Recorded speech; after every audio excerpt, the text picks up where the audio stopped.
Ногоогоо сайн идээд, сарлагын махаа идээд, үхрийн махаа идээд, ямааны махаа идээд те. Гэхдээ ямааны мах хүмүүс нэг авч хэрэглэх нь бага юм аа. Харин тэгдэж гадуур зархан ч гэсэн бага юм. Харин тийм. Одоо нөгөө ингээд байгааз бид нар чинь нөгөө хонил сайн гээл үхэр сайн гэсээр хагаад ерөөсөө ямааг тоохгүй байгаа байхгүй. Тэгэхээр ямаагаа бол намар идэх юм бол одоо сүүлийн үед яагаад ингэж их дарал гисээд байна. Яагаад ингэж их хөшөж хөөрсөн хон шар бас ихтэй хүмүүс гарч ирээд байна.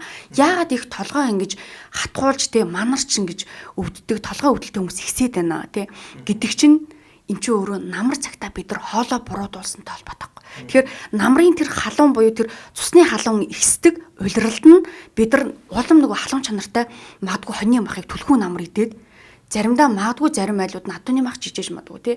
Иймэрхүү одоо шин чанар дээрэс нь халуун чанартай одоо нөгөө нэг хүнсний ногоонуудыг сонгож идээд байх юм бол цусны халуун ихсээд ингээд нөгөө даралт хэсэлт маань одоо маш их хэлбэг болсон байгаа нь бидний нөгөө улиралдаа зохицуулж иддэггүй хоолтын буруу юм аягаас үүдсэн өвчин жилийн дөр улирал гарах болсон. Улиралдаа тааруулж идэх энэ зүйлийг бол Европ анх ухаанаас илүү уламжлалт анх ухаанлахгүй тайлбарч чадна гэдэгт бол би илүү бат итгэлтэй болчлоо. Тэгээд та сая эхлээд хоёул ярианыхаа эхлэлт та айгүй гоё одоо асуултыг гоё задлж өгсөн.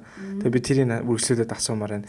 Улиралдаа тааруулж идэхин циклийг бол Батчим гэмж маш гоё тайлбарлаад өгчлөө. За тэгээд тухайн хувь хүний хийшэр бадганы онцлогтой тааруулаад идэж уух тал дээр нь та сахиад нэг ойлголтын нэг хөнгөн өгчүүл.